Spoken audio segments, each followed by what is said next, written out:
नमस्कार, मैं स्वाति आपके अपने channel Indian mythological stories bye Swati में आप सभी का स्वागत करती हूँ। आज आप सभी को मैं पापान कुशा एकादशी की कथा सुनाने जा रही हूँ। अर्जुन कहने लगे कि हे जगदीश्वर, मैंने अश्विन कृष्ण एकादशी अर्थात इंदिरा एकादशी का सविस्तार वर्णन सुना। अब आप कृपा करके मुझे अश्विन कुमार माह के शुक्ल पक्ष की एकादशी के विषय में भी बतलाइए। इस एकादशी का नाम क्या है तथा इसके व्रत का विधान क्या है? इसका व्रत करने से किस फल की प्राप्ति होती है? कृपया यह सब विधान पूर्वक कहिए। भगवान श्री कृष्ण ने कहा, हे कुंती नंदन, अश्विन माह के शुक्ल पक्ष की एकादशी का नाम पापानकुशा एकादशी है। इसका व्रत करने से सभी पाप नष्ट हो जाते हैं तथा व्रत करने वाला अक्षय पुण्य का भागी होता है। अश्विन शुक्ल पक्ष एकादशी के दिन इच्छित फल की प्राप्ति के लिए भगवान विष्णु का पूजन करना चाहिए। इस पूजन के द्वारा मनुष्य को स्वर्गलोक की प्राप्ति होती है।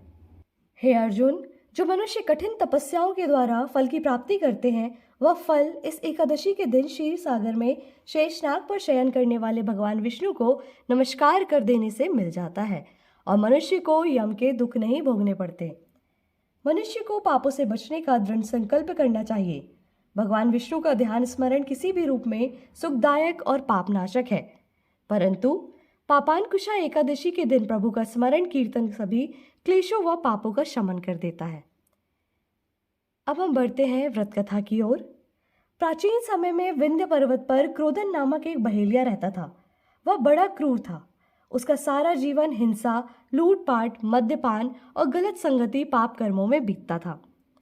जब उसका अंतिम समय आया तब यमराज के दूत बहेलियों को लेने के लिए आए और यमदूत ने बहेलिये से कहा कि कल तुम्हारे जीवन का अंतिम दिन है, हम तुम्हें कल लेने आएंगे।